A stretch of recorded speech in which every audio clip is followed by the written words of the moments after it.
抢不通就来硬的，来硬的没用就跑。明明是人工智能，那个普罗米修斯倒比我见过的许多人类都更有灵活的底线。或许正是因为这点，普罗米修斯才能设计出管理圣城的系统吧。当然，我也不是在替使者大人说好话了，我只是觉得，说不定他的突然消失也是某个庞大系统中的一环呢。如果真是这样，那我们就更得提防这一切背后的诡计了。不过，从刚刚的对谈里，我们也已经收集到了许多有效信息。我想，就算希尔此刻身处所谓的死后世界，他也一定并没有死去。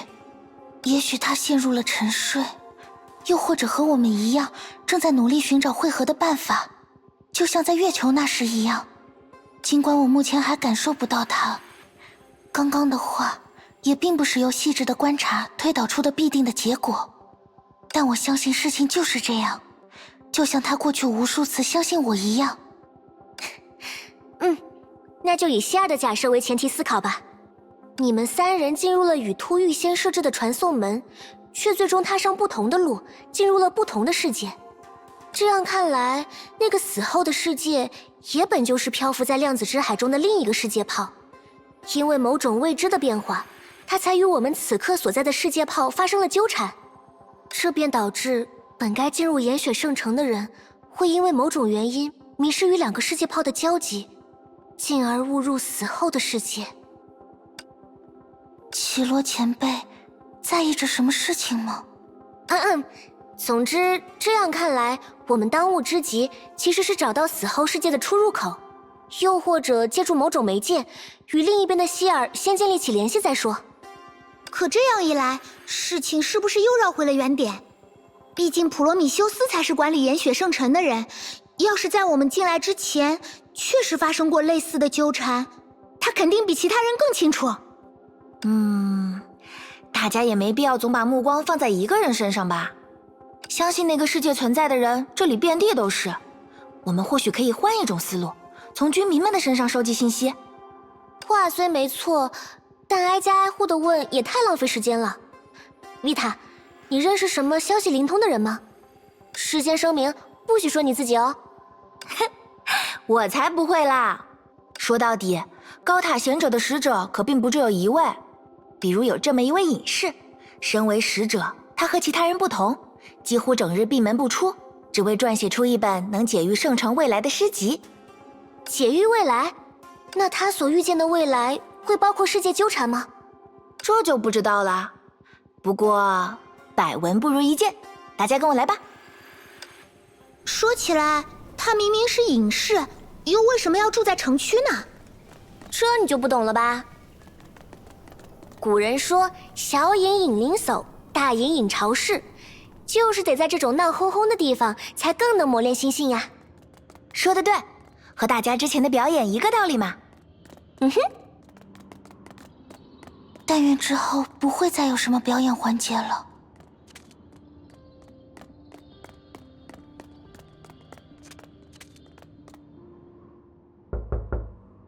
打扰啦，请问有人在吗？布道之时未至，诸位请回吧。我们只想问几个关于死后世界的问题，不会占用您太多时间了。是我等使者布道时说的不够多吗？还是说你对布道全无兴趣，只是到了不得不求助于我的境地，这才结伴前来？当然不是。这人讲话怎么字字带刺啊？维塔，你让一让，我来和他说。好。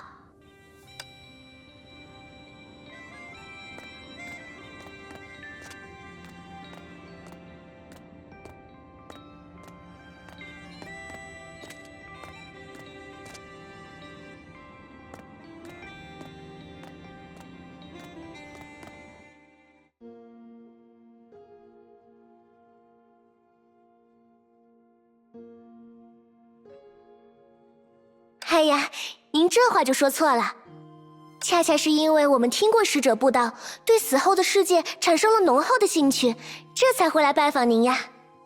哦，看来是我误会你们了。是啊，而且您看，隔着一道门讲话多不方便，声音听不真切倒也还好，万一不小心曲解了高塔贤者的真意，那我们不就白……太遗憾了吗？没关系，只要诸位心诚，哪怕是1000座岩山，也无法阻隔我们如一的信念。他喜欢隔着门讲话这点，和绮罗前辈一模一样呢。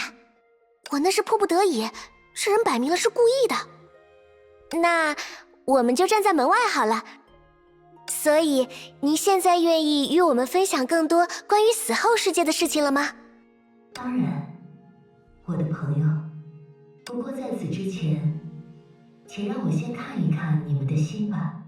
心？如果我没猜错，除了第1位访客，包括你在内的3位，都不是本地人。您是怎么……这就不便告知了。如何？从你开始，3位愿意依次将自己的心交与我阅览吗？事已至此，似乎也不好贸然拒绝。啊，好呀。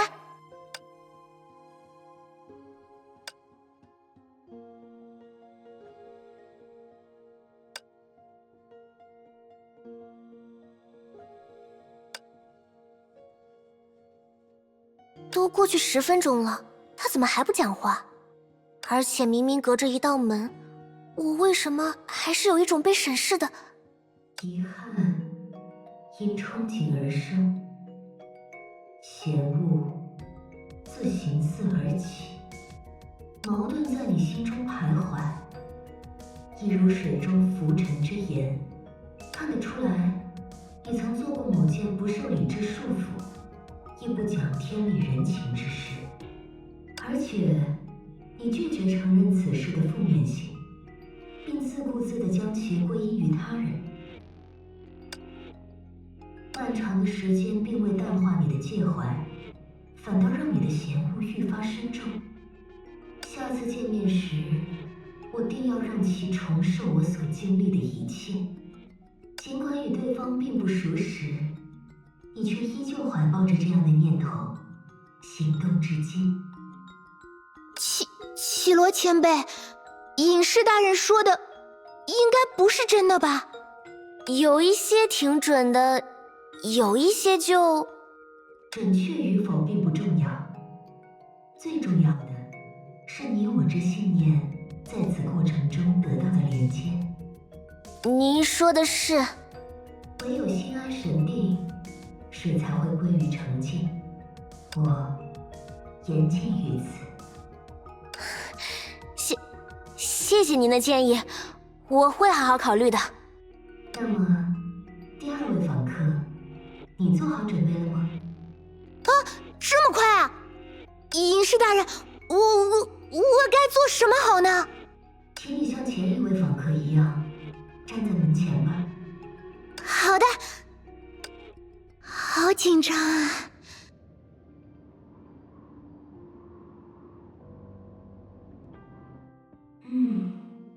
与前1位访客不同，你心性平直，全无盘曲，这使你既能坦然面对挫折，也能迅速从挫折中站起，积极面对未来。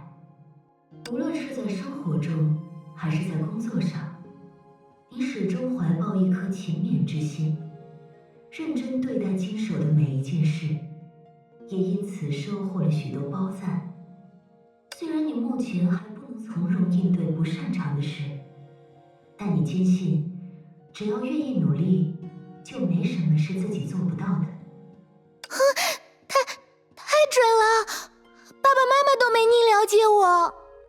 哼，他们不是不了解，或许只是不会表达罢了。在不远的将来，你也必将实现自己一直以来的心愿，成为令他们骄傲的女儿。谢谢隐士大人，我会继续加油的。接下来就到我了。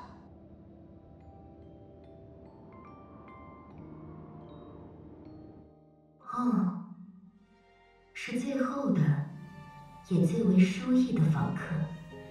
旁听了这么久，你看起来有不少话想说。不过，你既然能读懂他们的心，想必也能对我做到同样的事。那是当然。在你身上，我窥见了对未来的不安，对现状的不满，对我身的不解，以及一道炫目的欲望。你正急于寻找你那遗落彼岸的珍宝，也因此，无论如何，你都想博取我这位最有可能知晓其所在之人的好感，好让我将死后世界的信息尽数说出。诚然，你是个足够执着的人，但却并不纯粹，至少尚未达到有资格得知一切的纯粹。所以下一步就该是建议我们去见一见高塔贤者了。确实如此呢。原来是这样。我说我们的诺查丹马斯怎么小心眼到只针对一个人，不是与前一位访客不同，就是夸大我对某人做的一切。如果是你，那就全都说得通了。米斯特林。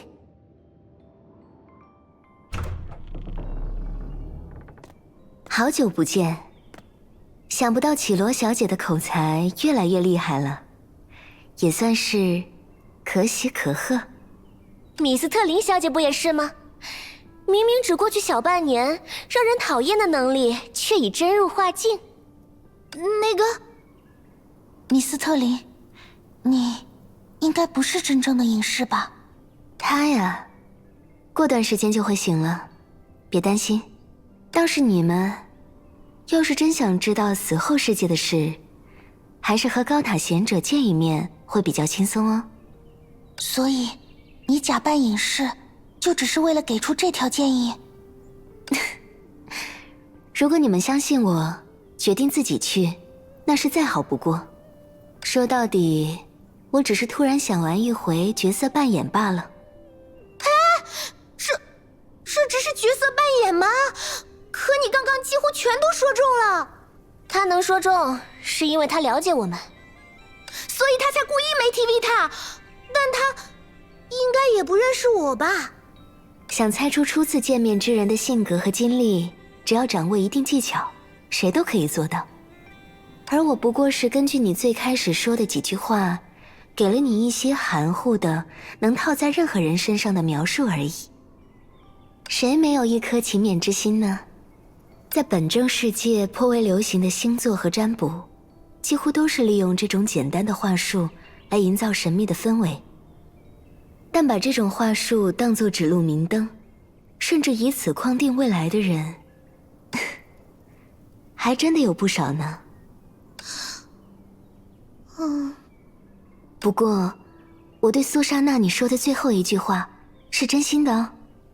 当然，想邀请大家随我见一见高塔贤者，也是真心的。如果我们拒绝呢？哎呀，那我也就只好用强硬一点的手段了。这些离形之种是从哪里冒出来的？伊塔，请躲远一点，这里就交给我们吧。好，我会全力以赴。给不住了！嘿，速战速决！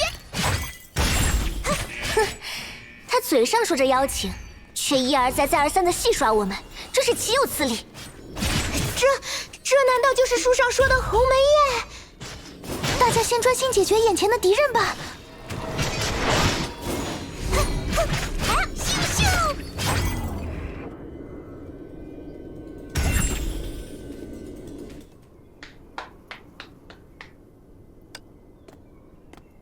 真是精彩的战斗，你还是省点装腔作势的力气吧。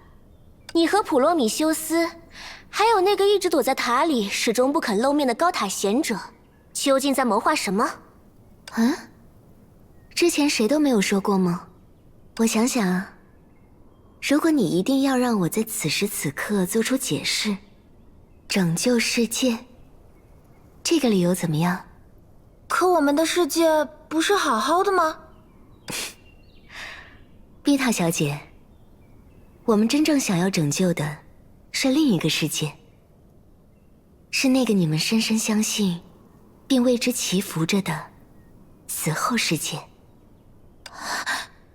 正如我一时兴起扮演了隐士，你们也大可以把普罗米修斯、高塔贤者看作扮演着某种身份的角色扮演爱好者。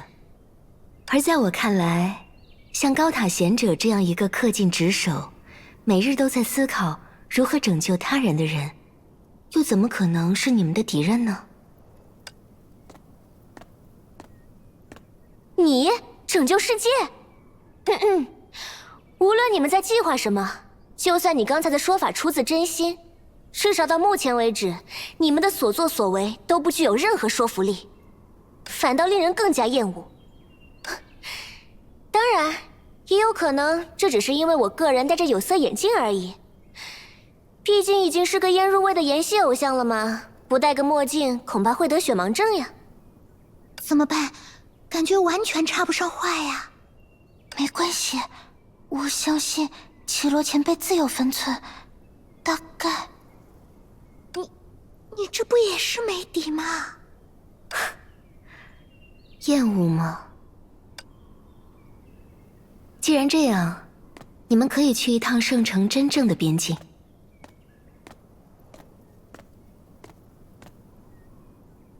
当你们重新注意到那件事的时候，一切秘密也就都将得到解答。